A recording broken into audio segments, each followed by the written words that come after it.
नमस्कार दोस्तों, exam कांकस channel पे आपका स्वागत है। मैं हूं केदारनाथ मिश्रा। दोस्तों, ये समय हमारी डेली करंट अफेयर्स की वीडियो का है और आज है 30 सितंबर। दोस्तों, आज से हम साप्ताहिक करंट अफेयर्स की शुरुआत कर रहे हैं और हर सप्ताह में जो करंट अफेयर्स रहेंगे उनकी एक यूनिक वीडियो हम आप तक पहुंचाएंगे। दोस्तों, हमारी जो करंट अफेयर्स की वीडियो है वो एक दिन देर से आप तक पहुंचती है। उसका प्रमुख कारण ये है कि महत्वपूर्ण तथ्यों को कलेक्ट करने में थोड़ा समय लगता है और परीक्षा उपयोगी तथ्यों को इकट्ठा करके ही हम आप तक ये वीडियो पहुंचाते हैं। इसलिए आपको वीडियो रेगुलर मिलेगी, उसे देखते रहिएगा। एक दिन देर से ही सही, लेकिन महत्वपूर्ण तथ्य आपको मिलेंगे जो आपकी परीक्षा के लिए बहुत उपयोगी होंगे। ठीक है, तो आज से हम साप्ताहिक करंट अफेयर्स की शुरुआत कर रहे हैं। सबसे पहले 23 सितंबर से लेकर 29 सितंबर तक की जो महत्वपूर्ण परीक्षा उपयोगी खबरें हैं उनको देख लेते हैं। अगर आप डेली करंट अफेयर्स नहीं पढ़ पाते हैं तो साप्ताहिक करंट अफेयर्स के द्वारा आप अपने करंट अफेयर्स के पोर्शन को तैयार कर सकते हैं। तो चलिए सबसे पहले 23 सितंबर की करंट अफेयर्स को देखते हैं।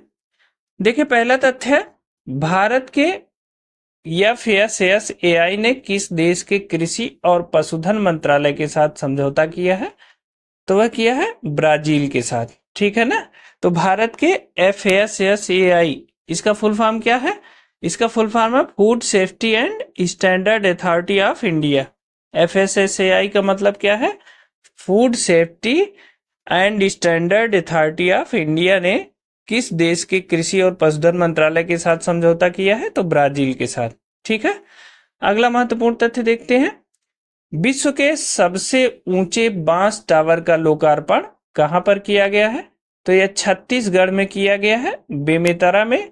ऊंचाई है 140 फुट, वजन है 7400 किलोग्राम। विश्व के सबसे ऊंचे बांस टावर का लोकार्पण, ठीक है ना, छत्तीसगढ़ में किया गया है।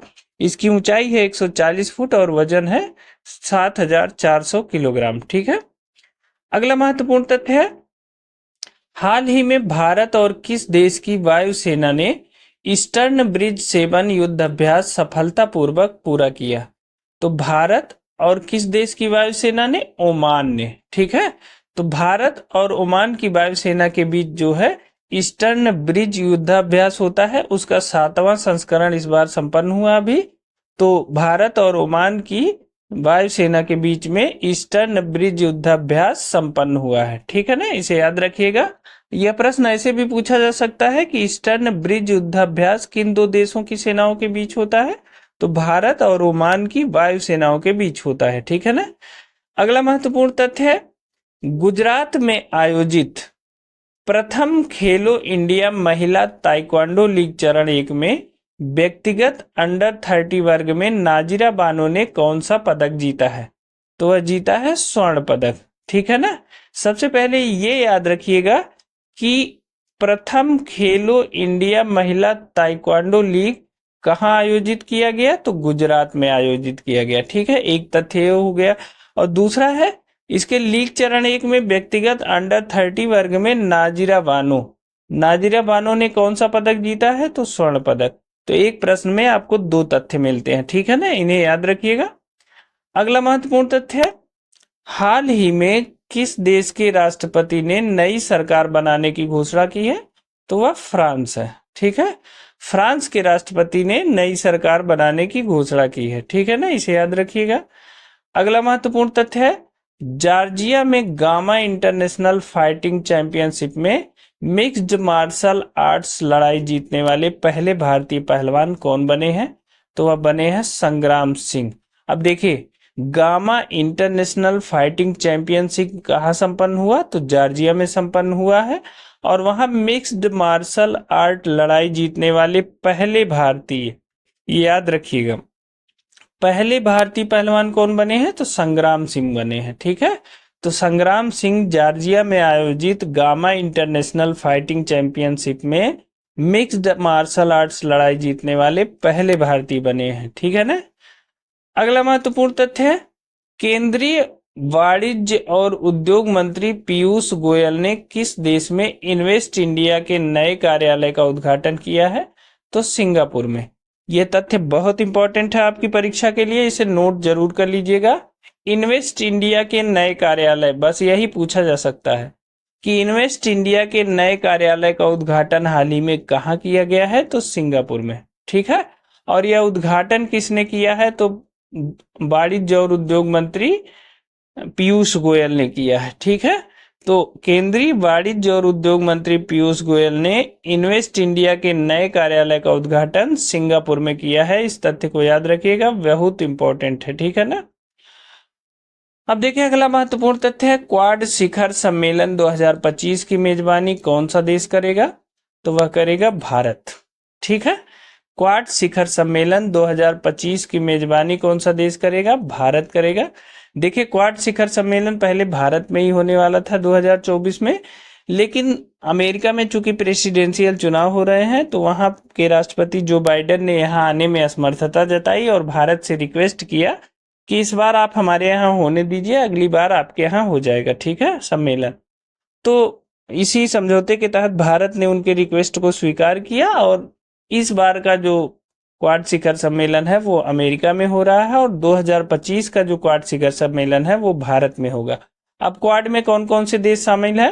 तो भारत है, ऑस्ट्रेलिया है, जापान है और अमेरिका है। ठीक है ना, याद रखिएगा, भारत, ऑस्ट्रेलिया, जापान और अमेरिका क्वाड में शामिल देश हैं। ठीक है, अगला महत्वपूर्ण तथ्य है FSSAI द्वारा जारी राज्य खाद्य सुरक्षा सूचकांक में कौन सा राज्य शीर्ष पे रहा है? ये भी वेरी इंपॉर्टेंट क्वेश्चन है, याद रखिएगा। ये यूपीपीसीएस और आरओ दोनों परीक्षा के लिए बहुत इंपॉर्टेंट है। FSSAI मतलब food safety and standard authority of India द्वारा जारी राज्य खाद्य सुरक्षा सूचकांक में कौन सा राज्य शीर्ष पे रहा है? तो केरल नंबर 1 पे रहा है, तमिलनाडु नंबर 2 पे रहा है और जम्मू कश्मीर नंबर 3 पे रहा है।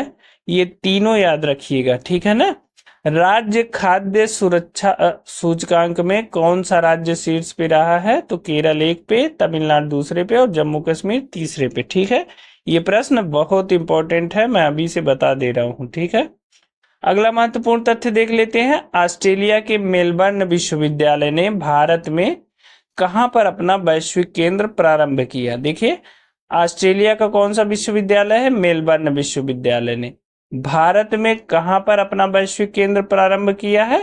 तो वह किया है नई दिल्ली में।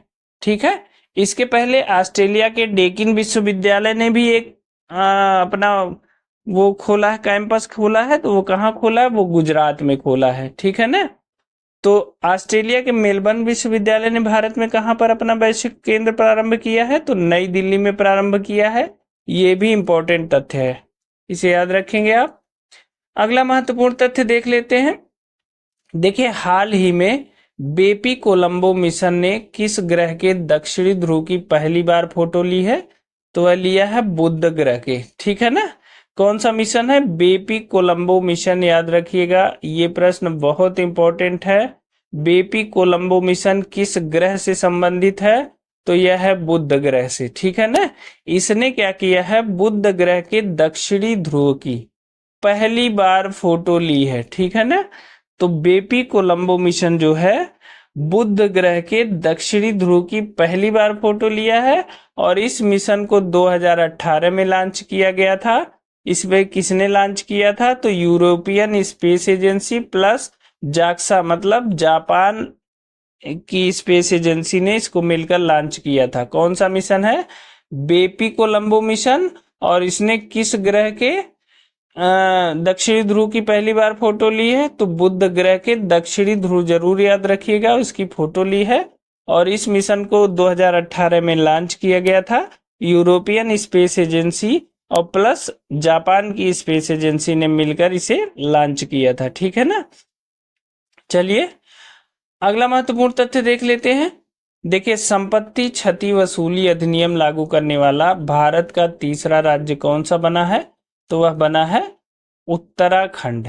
ठीक है ना, तो संपत्ति क्षति वसूली अधिनियम यानी कि जब आंदोलन के दौरान जो है लोग सरकारी संपत्तियों को नुकसान पहुंचाते हैं तो सरकार ने जो है उस संपत्तियों के नुकसान की भरपाई के लिए जिन लोगों ने उसे नुकसान पहुंचाया है उन्हीं से वसूली करने का निर्णय लिया और इसके लिए संपत्ति क्षति वसूली अधिनियम लागू किया गया है। कुछ राज्यों ने लागू किया है, सबसे पहले हरियाणा ने लागू किया है दूसरे नंबर पर उत्तर प्रदेश ने इसे लागू किया है, और अब तीसरा राज्य है उत्तराखंड ने, जिसने हाल ही में जो है इस अधिनियम को लागू किया है। ठीक है, सबसे बड़ी बात यह है कि इस अधिनियम में यह व्यवस्था है कि अगर किसी प्राइवेट व्यक्ति की भी संपत्ति को नुकसान पहुंचाया जाता है तो उसकी भी वसूली सरकार उसी व्यक्ति से करेगी जिसने नुकसान पहुंचाया है।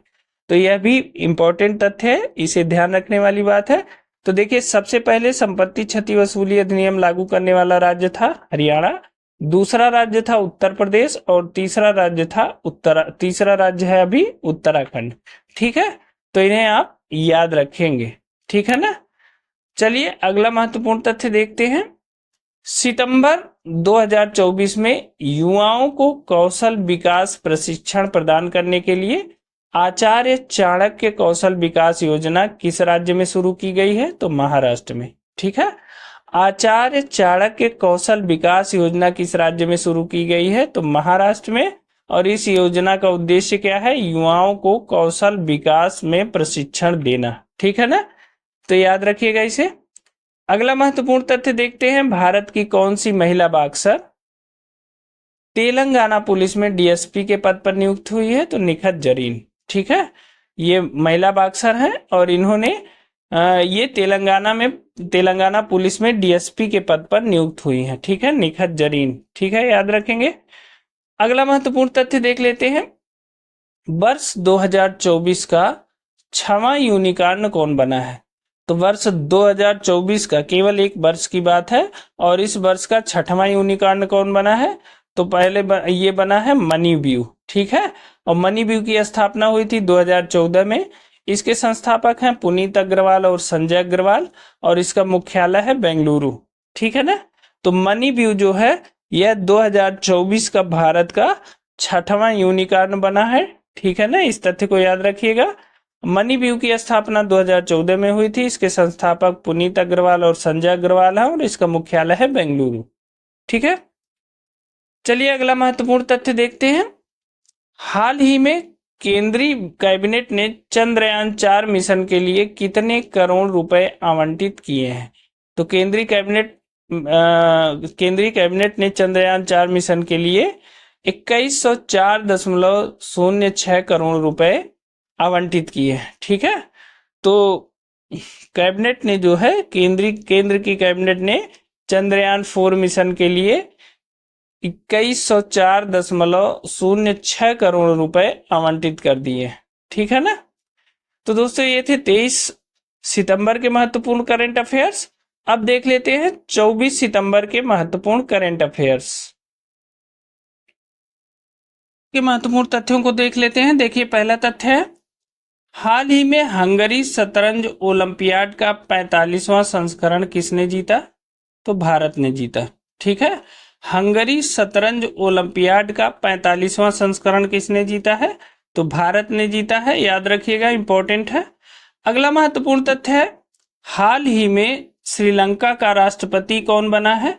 तो अनुरा कुमारा दिशानायके। ठीक है, अनुरा कुमारा दिशानायके श्रीलंका के नए राष्ट्रपति बने हैं। ठीक है, याद रखेंगे आप। जयपुर में आयोजित, अगला तथ्य है, जयपुर में आयोजित मिस यूनिवर्स इंडिया 2024 का खिताब किसने जीता है? तो यह जीता है रिया सिंघा ने। ठीक है, जयपुर में आयोजित मिस यूनिवर्स इंडिया 2024 का खिताब किसने जीता है? तो रिया सिंघा ने जीता है। ठीक है, इसे याद रखिएगा। अगला महत्वपूर्ण तथ्य देख लेते हैं। हाल ही में सिंगापुर ग्रैंड प्रिक्स 2024 का खिताब किसने जीता? तो यल नॉरिस मैक्लारेन ने जीता है। सिंगापुर ग्रैंड प्रिक्स 2024 का खिताब किसने जीता है? यल नॉरिस मैक्लारेन ने जीता है। ठीक है, अगला तथ्य है, प्रधानमंत्री नरेंद्र मोदी ने कहां पर भारतीय वाणिज्य दूतावास खोलने की घोषणा की है? ये इंपॉर्टेंट तथ्य है, बोस्टन लॉस एंजल्स में। अभी हाल ही में प्रधानमंत्री नरेंद्र मोदी अमेरिका की यात्रा पर थे, वहां पे उन्होंने क्वाड के शिखर सम्मेलन में भाग लिया, और वहीं उन्होंने वह घोषणा की थी कि बोस्टन लॉस एंजल्स में भारत एक नया वाणिज्य दूतावास खोलेगा। ठीक है ना, तो इस तथ्य को याद रखिएगा, ये बहुत इंपॉर्टेंट है, आप इसे नोट कर लीजिएगा। और अगर आप नोट न कर पाए तो आप हमारे टेलीग्राम चैनल या व्हाट्सएप के चैनल से जुड़ जाइए, जहां इन तथ्यों की पीडीएफ पड़ी रहती है। वहां से आप इसे डाउनलोड करके इच्छानुसार पढ़ सकते हैं, या आप इसी वीडियो को 2 से 3 बार देख के इन तथ्यों को याद कर सकते हैं। तो देखिए, प्रधानमंत्री नरेंद्र मोदी ने कहां पर भारतीय वाणिज्य दूतावास खोलने की घोषणा की है? तो बोस्टन, लॉस एंजल्स में, ठीक है ना। अगला महत्वपूर्ण तथ्य है, भारत ने कहा G7 संस्कृत मंत्रियों की बैठक में भाग लिया? तो G7 संस्कृत मंत्रियों की बैठक कहाँ हुई है? तो यह हुई है इटली में, और इटली में भारत ने भाग लिया है, ठीक है। तो G7 संस्कृत मंत्रियों की बैठक इटली में हुई है, जहां भारत ने भाग लिया, ठीक। अब G7 में कौन कौन से देश आते हैं ये देख लेते हैं। संयुक्त राज्य America, Britain, Canada, France, Germany, Italy और जापान, ये G7 के देश हैं। फिर से देखिए, संयुक्त राज्य America, Britain, Canada, France, Germany, Italy और जापान, ये G7 के देश हैं, इन्हें याद रखिएगा। अगला महत्वपूर्ण तथ्य है, हाल ही में कौन सी फिल्म 97वें ऑस्कर पुरस्कार के लिए नामांकित हुई है? तो 97वें ऑस्कर पुरस्कार के लिए नामांकित होने वाली फिल्म है लापता लेडीज, ठीक है। और यह जो है आमिर खान की पूर्व पत्नी किरण राव द्वारा निर्देशित है, क्योंकि इनका तलाक हो गया है, तो ये पूर्व पत्नी है। तो आमिर खान की पूर्व पत्नी जो है किरण राव ने इसे निर्देशित किया है, और यह 97वें ऑस्कर पुरस्कार के लिए भारत की तरफ से नामांकित की गई है। फिल्म का नाम है लापता लेडीज, बहुत इंपॉर्टेंट है, और ये चाहे पीसीएस की परीक्षा हो चाहे आरओ की, दोनों में से किसी न किसी में जरूर पूछा जाएगा, ठीक है, इसे याद रखिएगा। अगला महत्वपूर्ण तथ्य है, हाल ही में गिनीज वर्ल्ड रिकॉर्ड्स द्वारा भारतीय फिल्म उद्योग में उत्कृष्ट अभिनेता के पुरस्कार से सम्मानित किया गया। तो चिरंजीवी कोनिडेवला को, ठीक है ना। तो साउथ इंडिया के हीरो हैं चिरंजीवी। तो देखिए, गिनीज वर्ल्ड रिकॉर्ड्स द्वारा भारतीय फिल्म उद्योग में उत्कृष्ट अभिनेता के पुरस्कार से सम्मानित किया गया है चिरंजीवी कोनिडेला को, ठीक है ना। अगला महत्वपूर्ण तथ्य है, दलितों पर हुए अत्याचारों के मामले में कौन सा राज्य शीर्ष पर रहा है? तो वह रहा है उत्तर प्रदेश पहले स्थान पे है, राजस्थान दूसरे स्थान पे है और मध्य प्रदेश तीसरे स्थान पे है। तो दलितों पर हुए अत्याचार के मामले में शीर्ष स्थान पर है उत्तर प्रदेश, दूसरे नंबर पे है राजस्थान और तीसरे नंबर पे है मध्य प्रदेश, ठीक है, इस तथ्य को याद रखिएगा। अब दोस्तों चलिए 25 सितंबर की महत्वपूर्ण खबरों को देख लेते हैं। तो देखिए 25 सितंबर की महत्वपूर्ण खबरें हैं। पहली खबर है, United Nations summit of the future 2024 को भारत की तरफ से किसने संबोधित किया? तो यह संबोधित किया है प्रधानमंत्री नरेंद्र मोदी ने, चूंकि वह यूएसए की यात्रा पर है, और उन्होंने जो है यूनाइटेड नेशंस के कार्यालय में United nation summit of the future 2024 को भारत की तरफ से संबोधित किया है, ठीक है ना। इसकी थीम थी multilateral solutions for a better tomorrow, ठीक है ना, थीम जरूर याद रखिएगा, multilateral solutions for a better tomorrow. अगला महत्वपूर्ण तथ्य देख लेते हैं, किसे ब्रिटेन की संसद हाउस ऑफ लॉर्ड्स में ग्लोबल प्रेस्टीज अवार्ड से सम्मानित किया गया है? तो यह किया गया है विनोद बच्चन को, ठीक है ना। ब्रिटेन की संसद हाउस ऑफ लॉर्ड्स में ग्लोबल प्रेस्टीज अवार्ड से सम्मानित किया गया विनोद बच्चन को। आप इसे ऐसे भी याद रख सकते हैं, ग्लोबल प्रेस्टीज अवार्ड से किसे सम्मानित किया गया है? तो विनोद बच्चन को सम्मानित किया गया है। और यह विनोद बच्चन कौन है? यह भारतीय फिल्म मेकर हैं, और इनकी फिल्में जैसे तनु वेट्स मनु, जिला गाजियाबाद, शादी में जरूर आना आदि हैं, ठीक है ना। तो इन तथ्य को याद रखिएगा। अगला महत्वपूर्ण तथ्य है, भारत में हर वर्ष अंत्योदय दिवस किस तिथि को मनाया जाता है? तो वह मनाया जाता है 25 सितंबर को, ठीक है ना। भारत में हर वर्ष अंत्योदय दिवस कब मनाया जाता है? 25 सितंबर को मनाया जाता है। और इस दिन विशेष क्या है? इसी दिन जो है भारतीय जनसंघ के संस्थापक और महान समाजसेवी पंडित दीनदयाल उपाध्याय के जन्म जयंती को अंत्योदय दिवस के रूप में मनाया जाता है। ठीक है ना। भारतीय जनसंघ के संस्थापक, वर्तमान में वो भारतीय जनता पार्टी के रूप में कन्वर्ट हो चुकी है, और महान समाज सेवी थे पंडित दीनदयाल उपाध्याय। उन्हीं के जन्म जयंती को अंत्योदय दिवस के रूप में मनाया जाता है। कौन सी तिथि है अंत्योदय दिवस की? वह है 25 सितंबर। ठीक है ना, याद रखिएगा। अगला महत्वपूर्ण तथ्य देख लेते हैं। देखिए, 25वां आईफा अवार्ड का आयोजन वर्ष 2025 में कहाँ किया जाएगा? तो जयपुर में किया जाएगा। ठीक है ना। 25वां आईफा अवार्ड का आयोजन 2025 में कहाँ पर किया जाएगा? तो जयपुर में किया जाएगा। सबसे बड़ी बात यह है कि यह दूसरी बार है। क्या है? यह दूसरी बार है जब आईफा अवार्ड का आयोजन भारत में किया जा रहा है। इससे पहले 2019 में पहली बार आईफा अवार्ड का आयोजन मुंबई में किया गया था। ठीक है ना। और वर्ष 2024 में अबू धाबी में यह आयोजित हो रहा है। ठीक है, तो याद रखिएगा, दूसरी बार है यह भारत में जब आईफा अवार्ड जो है का आयोजन किया जाएगा। इससे पहले 2019 में केवल एक बार आईफा अवार्ड का आयोजन मुंबई में किया गया है। वर्ष 2024 में आईफा अवार्ड का आयोजन कहाँ किया जा रहा है? तो अबू धाबी में किया जा रहा है। ठीक है ना, याद रखिएगा। अगला महत्वपूर्ण तथ्य है, हाल ही में श्रीलंका के नए प्रधानमंत्री के रूप में किसे नियुक्त किया गया है? तो हारिनी अमर सूर्या को। किसको? हारिनी अमर सूर्या को श्रीलंका का नया प्रधानमंत्री नियुक्त किया गया है। सबसे बड़ी बात है दोस्तों, हारिनी अमर सूर्या दिल्ली विश्वविद्यालय की स्टूडेंट भी रही हैं, तो यह भी इंपॉर्टेंट तथ्य है। तो श्रीलंका के राष्ट्रपति और प्रधानमंत्री दोनों नए नियुक्त हो गए हैं। तो श्रीलंका के जो नए प्रधानमंत्री हैं वो हैं हारिनी अमर सूर्या, और इन्होंने दिल्ली विश्वविद्यालय से पढ़ाई भी की है। ठीक है ना। अगला महत्वपूर्ण तथ्य देख लेते हैं। हाल ही में भारतीय विमानन मंत्रालय ने किस नई एयरलाइन को मंजूरी दी है? तो देखिए, एक नई एयरलाइन जो है भारतीय वायु सीमा में प्रवेश कर रही है, और वह है शंख एयर। ठीक है ना।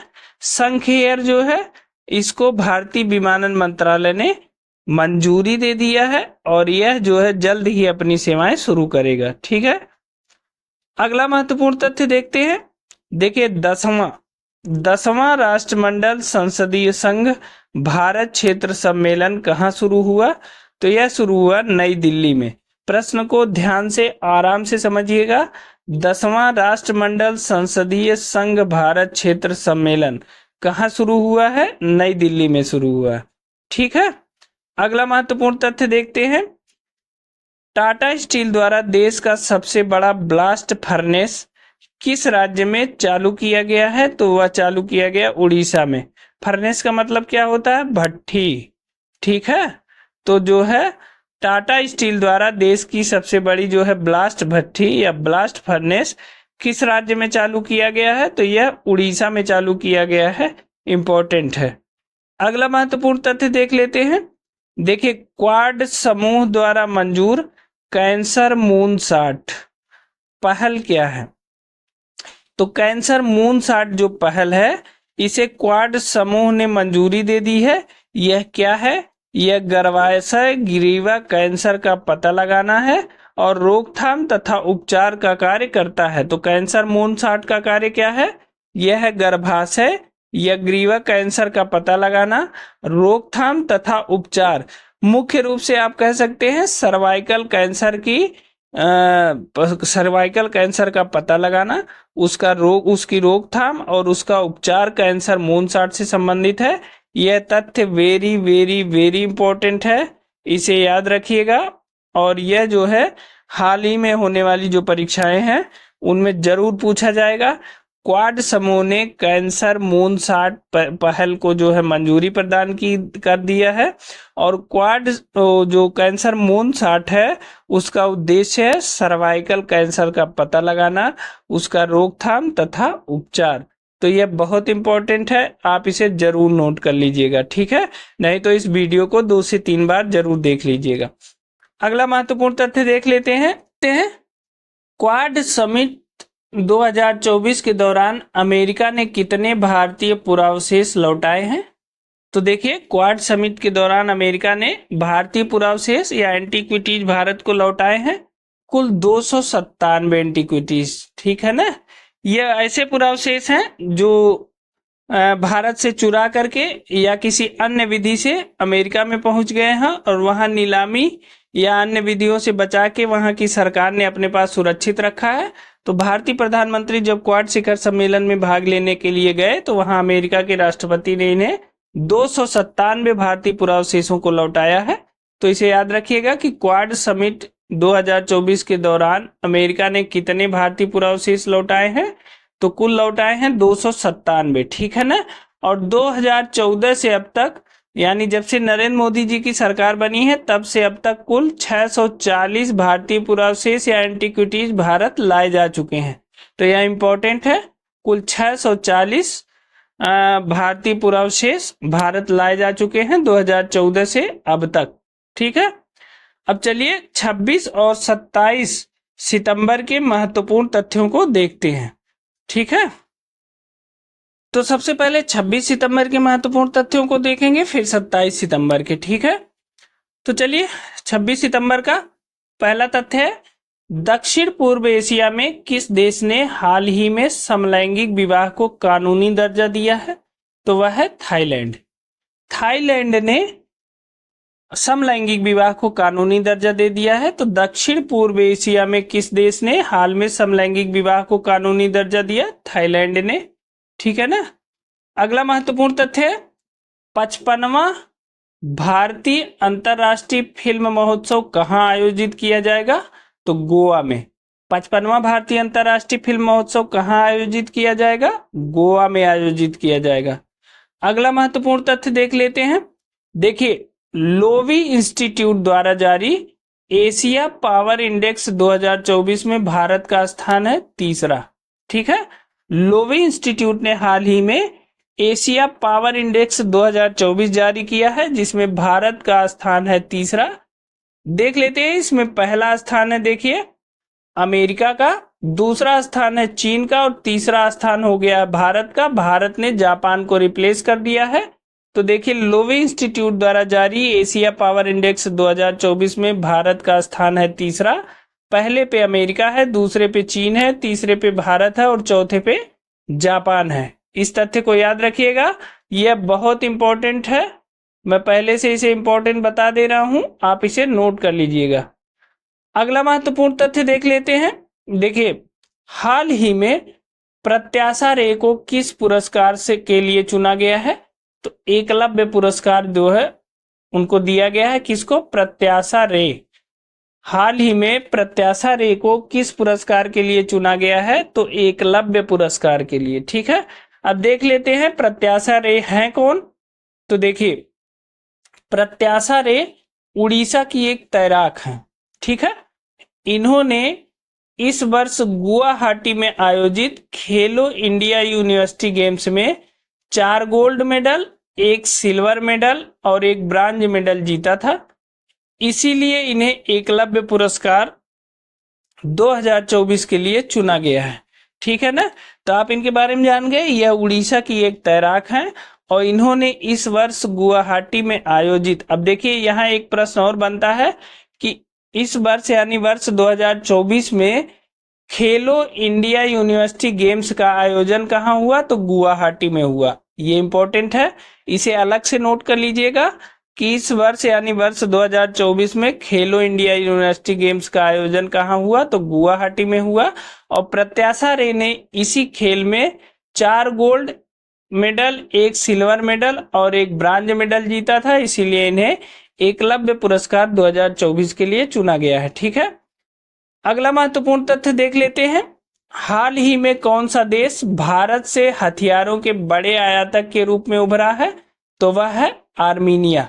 अब देखिए, जब से मेक इन इंडिया कार्यक्रम शुरू हुआ है, मेक इन इंडिया कार्यक्रम के शुरू होने के बाद भारत जो है हथियारों का हथियारों का निर्माण करना शुरू कर दिया है और भारत न केवल अपनी आवश्यकताएं पूरी कर रहा है बल्कि विदेशों को निर्यात भी कर रहा है। इसमें सबसे बढ़ चढ़कर हिस्सा ले रहा है आर्मीनिया। आर्मीनिया जो है भारत से हथियारों के सबसे बड़े आयातक के रूप में उभरा है। यह बहुत इंपॉर्टेंट तथ्य है, इसे याद रखिएगा। कौन सा देश है जो भारत से हथियारों के सबसे बड़े आयातक के रूप में उभरा है? तो वह है आर्मीनिया। ठीक है ना। अगला महत्वपूर्ण तथ्य देख लेते हैं। देखिए, light weight bullet proof jacket अभेद। अभेद का फुल फॉर्म है advance ballistics for high energy defeat. यह किसने विकसित किया है? क्या है ये? यह एक हल्की बुलेट प्रूफ जैकेट है, इसका नाम है अभेद, और यह विकसित किया है डीआरडीओ और आईआईटी दिल्ली ने मिलकर। ठीक है, तो डीआरडीओ और आईआईटी दिल्ली ने मिलकर अभेद light weight bullet proof jacket जो है विकसित किया है। ठीक है ना। इसके बारे में जान लेते हैं कि इसमें जो है पॉलीमर, स्वदेशी बोरान कार्बाइड और सिरेमिक का यूज किया गया है। ठीक है, इसमें पॉलीमर, स्वदेशी बोरान कार्बाइड और सिरेमिक का यूज किया गया है, और इसका कुल वजन होता है 8 से 9 किलोग्राम। ठीक है ना। और यह 360 डिग्री हमारे जवानों को की सुरक्षा करती है। ठीक है ना। तो इस तथ्य को याद रखिएगा। अभेद जो है यह एक light weight bullet proof jacket है, और इसका निर्माण डीआरडीओ और आईआईटी दिल्ली ने मिलकर किया है। ठीक है ना। चलिए अगला महत्वपूर्ण तथ्य देख लेते हैं। देखिए, उत्तर प्रदेश के इंटरनेशनल ट्रेड शो के दूसरे संस्करण का आयोजन कहाँ किया गया है? तो यह किया गया है ग्रेटर नोएडा में। उत्तर प्रदेश के इंटरनेशनल ट्रेड शो के दूसरे संस्करण का आयोजन, ये ध्यान रखिएगा कि उत्तर प्रदेश के इंटरनेशनल ट्रेड शो का दूसरा संस्करण है, और यह ग्रेटर नोएडा में आयोजित किया गया है, और इसका उद्घाटन किसने किया है? उपराष्ट्रपति जगदीप धनखड़ महोदय ने। ठीक है ना। तो उत्तर प्रदेश के इंटरनेशनल ट्रेड शो के दूसरे संस्करण का आयोजन ग्रेटर नोएडा में हुआ, और इसका उद्घाटन उपराष्ट्रपति जगदीप धनखड़ महोदय ने किया है। ठीक है ना। अगला महत्वपूर्ण तथ्य देख लेते हैं। विद्यार्थियों के लिए स्मार्टफोन पर किसने प्रतिबंध लगाया है? तो यह लगाया है कैलिफोर्निया में। ठीक है ना। कैलिफोर्निया यूएसए का एक स्टेट है, तो इसने विद्यार्थियों के लिए स्मार्टफोन पर प्रतिबंध लगा दिया है। देखिए, ऐसी स्थिति पैदा होने से पहले आप भी अपने बच्चों को फोन से दूर रखें, या एक कुछ सीमित समय के लिए उन्हें फोन चलाने के लिए दें। नहीं तो कल को भारत में भी ऐसी सिचुएशन पैदा हो जाएगी जब भारत को प्रतिबंध लगाना पड़ेगा बच्चों के लिए स्मार्टफोन पे। क्योंकि आप जानते हैं कि हाल ही में अभी हमने बताया था कि स्वीडन ने और ऑस्ट्रेलिया ने भी बच्चों को स्मार्टफोन के प्रयोग पर कुछ जो है प्रतिबंध लगाए हैं।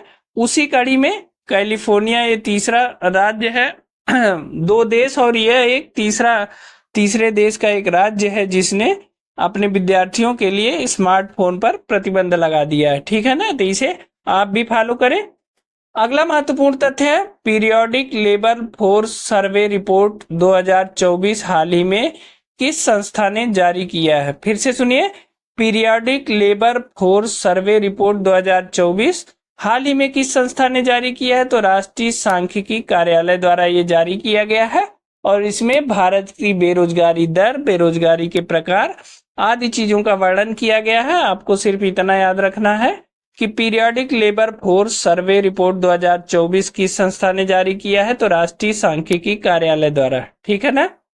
अगला महत्वपूर्ण तथ्य है, हाल ही में मेक इन इंडिया कार्यक्रम के 10 वर्ष पूरे हो गए हैं, और इसकी शुरुआत कब की गई थी?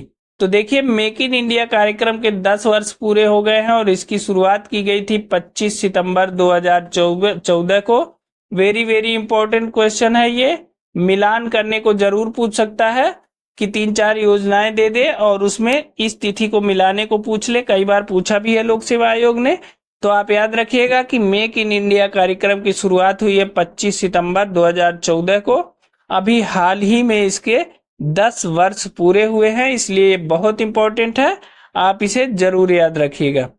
अगला महत्वपूर्ण तथ्य देख लेते हैं, बराक भुवन वन्य जीव अभयारण्य। कौन सा? बराक भुवन वन्य जीव अभयारण्य, जो हाल ही में चर्चा में रहा, किस राज्य में है? तो यह है असम में। कौन सा है? बराक भुवन वन्य जीव अभयारण्य। कहाँ क्यों चर्चा में है? यह जो है असम राज्य में स्थित है और इसके चर्चा में रहने का जो कारण है वह है एनजीटी द्वारा बराक भुवन वन्य जीव अभयारण्य के अंदर से बनने वाली सड़क पर रोक लगाना। तो एनजीटी का मतलब क्या होता है? National green tribunal. इसका गठन कब किया गया था? 2010 में। ठीक है ना। अब कोई भी ऐसा निर्माण करना होता है जो प्राकृतिक संसाधनों को नुकसान पहुंचाता है, पर्यावरण को नुकसान पहुंचाता है, तो इसके लिए एनजीटी की अनुमति लेनी पड़ती है। तो एनजीटी का जो है, एनजीटी की स्थापना हुई थी 2010 में। और बराक भुवन वन्य जीव अभयारण्य है, क्या है? बराक भुवन वन्य जीव अभयारण्य असम में स्थित है। इसके अंदर से एक सड़क बन रही थी जिस पर एनजीटी ने प्रतिबंध लगा दिया है, इसी कारण यह चर्चा में है, इसे याद रखिएगा। अगला महत्वपूर्ण तथ्य देखते हैं, वर्ल्ड इन्वायरमेंटल हेल्थ डे। क्या? वर्ल्ड इन्वायरमेंटल हेल्थ डे किस तिथि को मनाया जाता है? तो 26 सितंबर को। ठीक है ना। वर्ल्ड इन्वायरमेंटल हेल्थ डे किस तिथि को मनाया जाता है? 26 सितंबर को मनाया जाता है।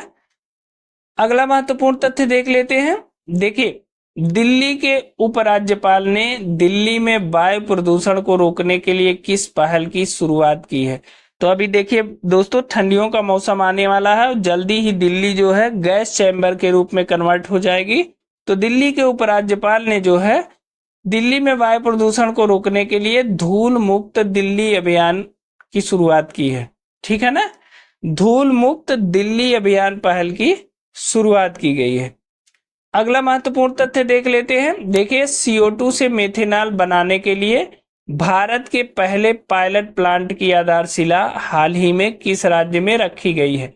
तो देखिए, सबसे इंपॉर्टेंट तो यह है कि CO2 से मेथेनॉल बनाने के लिए भारत का पहला पायलट प्लांट के तौर पे इसको शुरू किया गया है। ठीक है, तो पहला है इसलिए यह इंपॉर्टेंट है। और कहाँ, किस राज्य में शुरू किया गया है? तो महाराष्ट्र में शुरू किया गया है। यह प्लांट जो है वातावरण की ऑक्सीजन को सोखेगा, उसे मेथेनॉल में कन्वर्ट करेगा। ठीक है ना। तो यह इंपॉर्टेंट तथ्य है कि महाराष्ट्र में पहला CO2 से मेथेनॉल बनाने के लिए भारत के पहले पायलट प्लांट की स्थापना की गई है, इसे याद रखिएगा। ठीक है ना। अब दोस्तों 27 सितंबर की खबरों को देख लेते हैं, लेकिन उसके पहले दोस्तों आपको ये वीडियो कैसी लग रही है हमें कमेंट करके जरूर बताइएगा। और साथ ही यह बताइएगा कि क्या इसमें कोई अनावश्यक तथ्य भी शामिल है, क्योंकि हमने केवल उन्हीं तथ्यों को शामिल करने का प्रयास किया है जो आपकी परीक्षा की दृष्टि से बहुत उपयोगी है। इसलिए प्रश्नों की मेरिट क्या है और जो चुने गए प्रश्न हैं वो कैसे हैं, परीक्षा उपयोगी है कि नहीं है, अपनी राय हमें कमेंट बॉक्स में जरूर दें। ठीक है ना। और अगर आप इन तथ्यों की PDF डाउनलोड करना चाहते हैं तो आप हमारे टेलीग्राम चैनल या व्हाट्सएप चैनल को ज्वाइन कर सकते हैं। वहाँ इन तथ्यों की PDF उपलब्ध है, वहां से आप इसे डाउनलोड कर सकते हैं। तो चलिए 27 सितंबर की महत्वपूर्ण खबरों को देख लेते हैं। देखिए, किस तिथि को CSIR यानी council of science and industrial research का स्थापना दिवस मनाया गया? ठीक है ना। तो CSIR का स्थापना दिवस किस तिथि को मनाया गया है? 26 सितंबर को। ठीक है ना।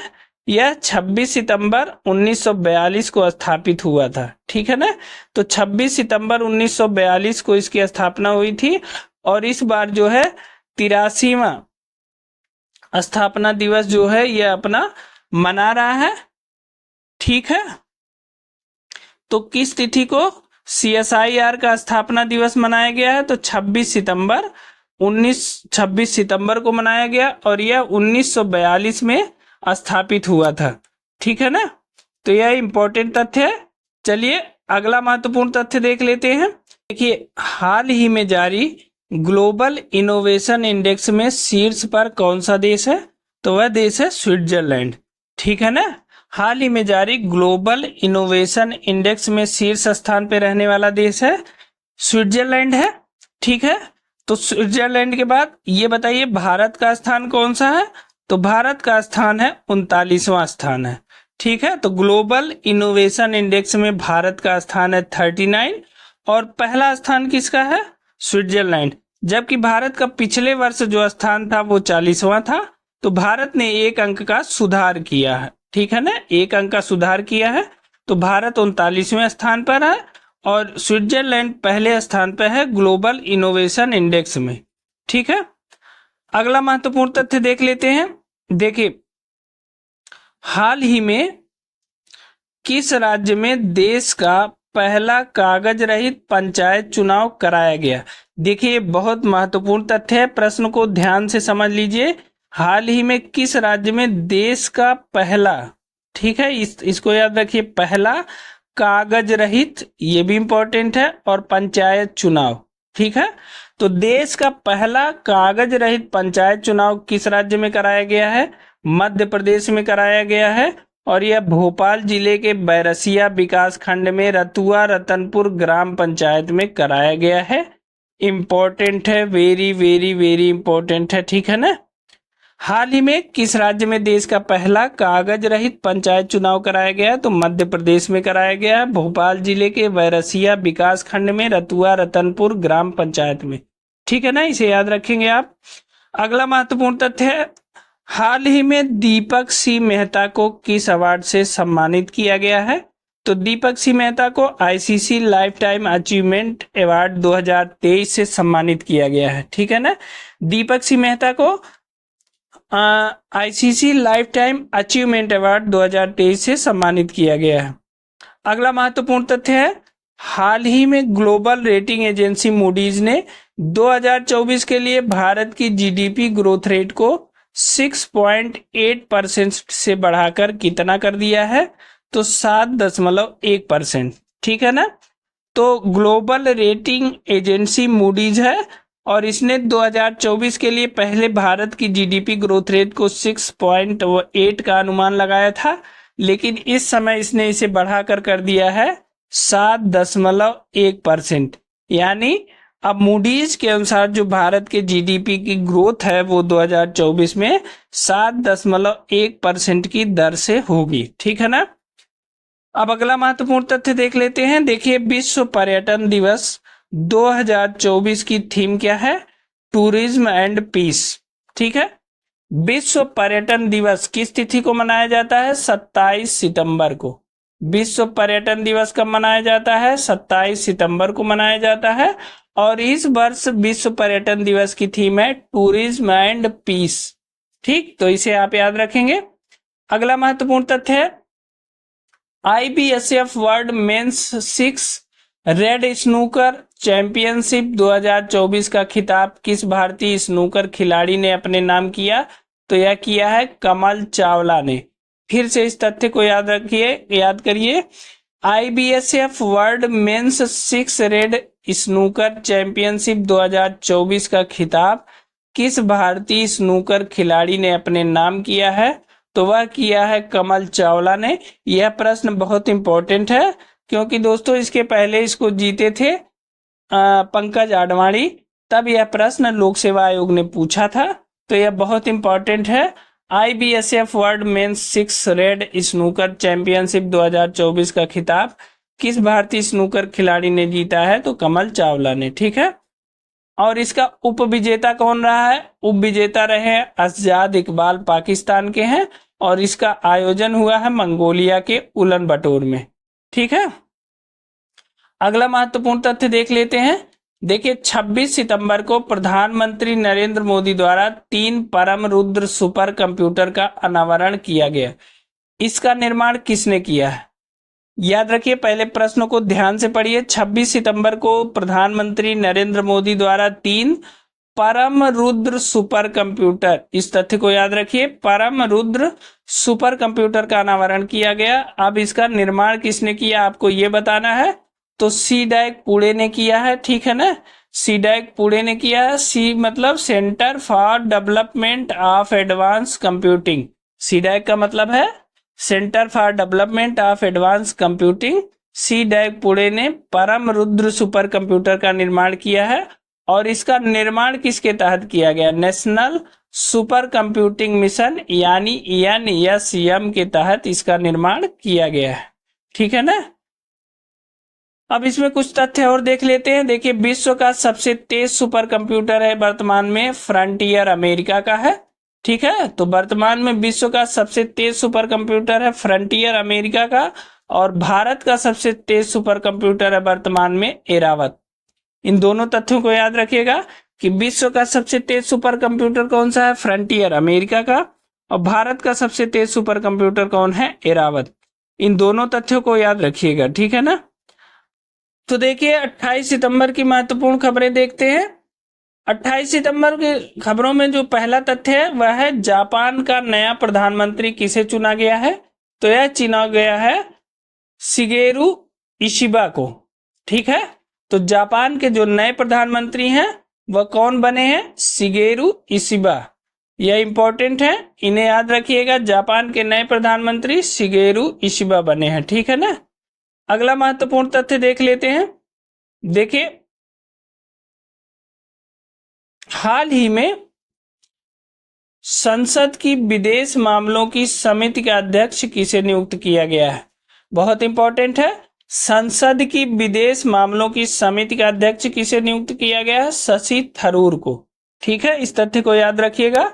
हाल ही में संसद की विदेश मामलों की समिति का अध्यक्ष किसे नियुक्त किया गया है? तो यह कांग्रेस नेता है शशि थरूर को, ठीक है ना। अगला महत्वपूर्ण तथ्य देख लेते हैं। हाल ही में एसबीआई द्वारा देश की जनसंख्या को लेकर जारी रिपोर्ट के अनुसार युवाओं की जनसंख्या के मामले में भारत का दुनिया में कौन सा स्थान है? तो वह स्थान है चौथा। अब प्रश्न को फिर से ध्यान से पढ़िए। देखिए एसबीआई मतलब स्टेट बैंक ऑफ इंडिया द्वारा देश की जनसंख्या को लेकर एक सर्वे कराया गया और उसके संबंध में एक रिपोर्ट जारी की गई है। खासकर युवाओं की जनसंख्या के मामले में एक रिपोर्ट जारी किया गया है और उसमें कहा गया है कि भारत का युवाओं की जनसंख्या के मामले में दुनिया में चौथा स्थान है, ठीक है। तो पहले तीसरे स्थान पे कौन है?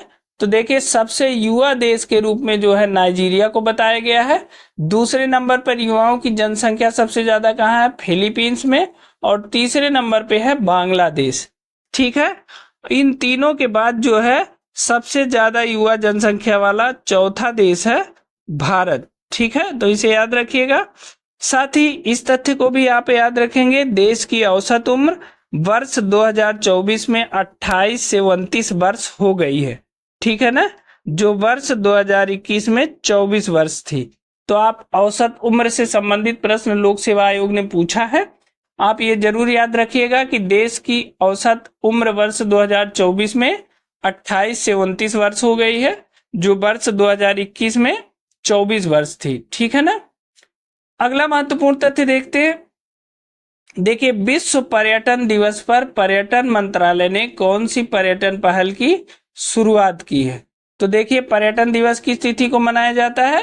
27 सितंबर को मनाया जाता है। और पर्यटन दिवस पर पर्यटन मंत्रालय ने किस पर्यटन पहल की शुरुआत की है? तो पर्यटन मित्र और पर्यटन दीदी पहल की, ठीक है। अगला महत्वपूर्ण तथ्य देख लेते हैं। देखिए क्रिकेट खिलाड़ी ड्वेन ब्रावो ने क्रिकेट के सभी फॉर्मेट से संन्यास की घोषणा की, ठीक है। वह किस देश के खिलाड़ी हैं? तो वेस्ट इंडीज के हैं। ड्वेन ब्रावो का नाम आपने सुना होगा, ये वेस्ट इंडीज के ऑलराउंडर खिलाड़ी हैं, ठीक है। इन्होंने क्रिकेट के सभी फॉर्मेट से संन्यास की घोषणा कर दी है, ठीक है। इनके संबंध में एक महत्वपूर्ण और रोचक तथ्य यह है कि इनके नाम T20 इतिहास में सबसे ज्यादा विकेट लेने का रिकॉर्ड है। इन्होंने 582 मैच में 631 विकेट लिया, जो सब अब तक का सर्वाधिक है, ठीक है ना। तो यह एक रोचक तथ्य है। इनके नाम T20 इतिहास में सबसे ज्यादा विकेट लेने का रिकॉर्ड है और 582 मैच में इन्होंने 631 विकेट लिया है, ठीक है ना।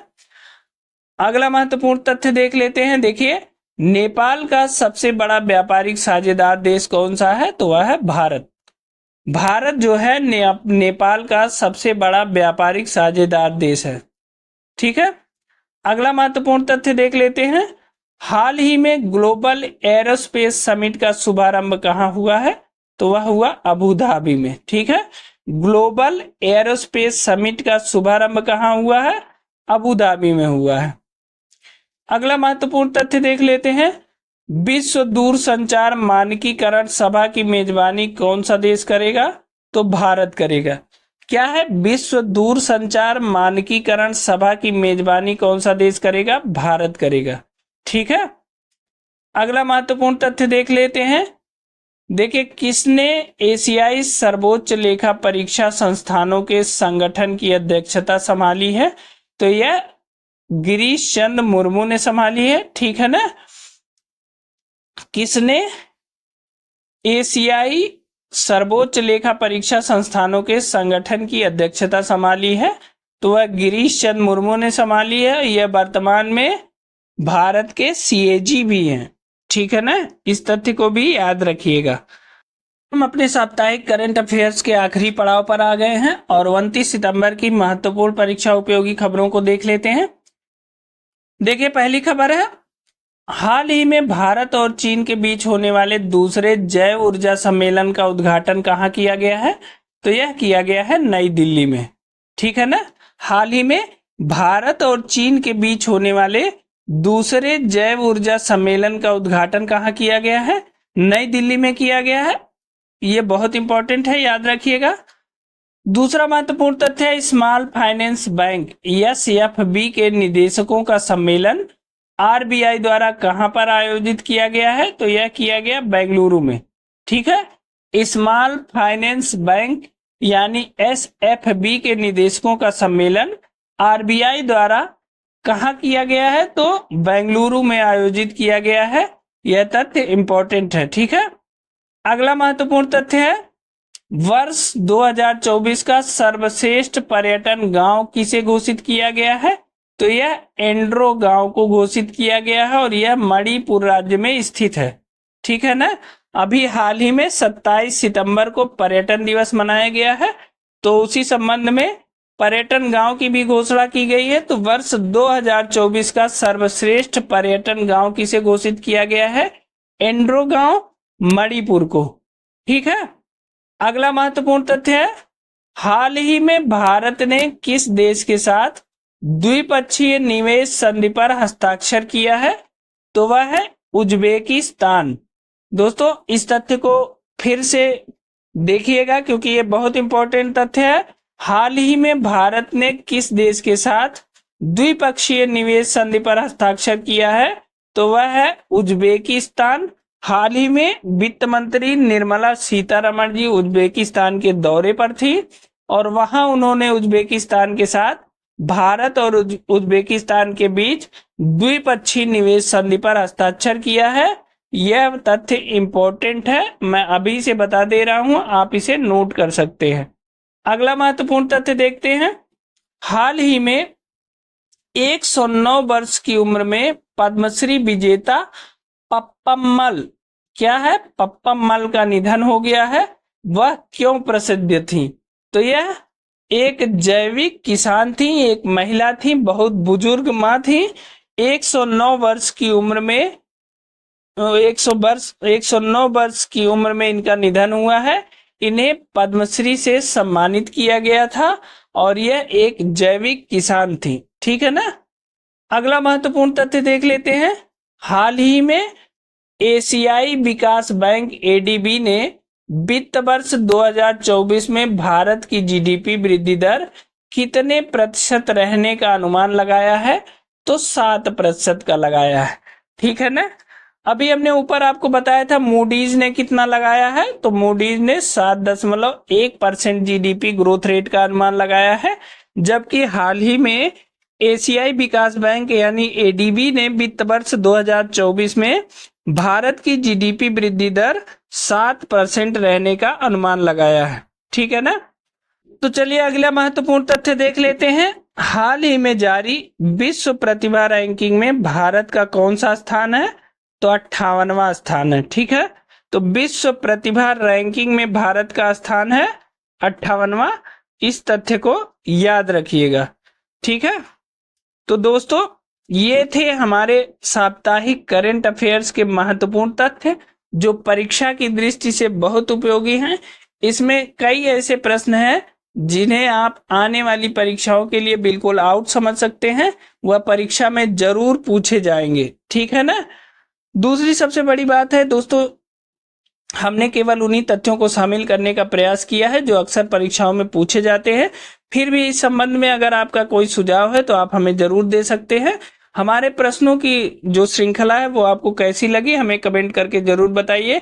साथ ही अगर आप इन तथ्यों की PDF चाहते हैं तो आप हमारे टेलीग्राम चैनल या व्हाट्सएप चैनल से जुड़ जाइए, उसका लिंक हमने डिस्क्रिप्शन बॉक्स में दे दिया है। वहां से जाके आप इन तथ्यों की पीडीएफ को डाउनलोड कर सकते हैं।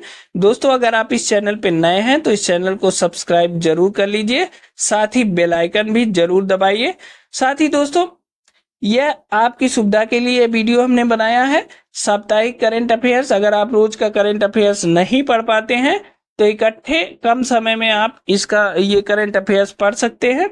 हालांकि ये वीडियो लंबी हो गई है तो आप स्पीड बढ़ा के 1.25 स्पीड पे करके आप इसे तेजी से पढ़ सकते हैं, लेकिन इसे पढ़िए जरूर। साथ ही जितनी मेहनत हमने किया है वह सार्थक तभी होगा जब आप इस पूरी वीडियो को पढ़ेंगे और परीक्षा में आने वाले जो प्रश्न है उनको सही करके आएंगे।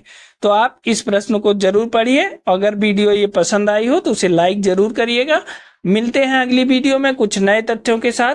तब तक के लिए स्वस्थ रहिए, मस्त रहिए और मेहनत से पढ़ाई करते रहिए। बहुत बहुत धन्यवाद।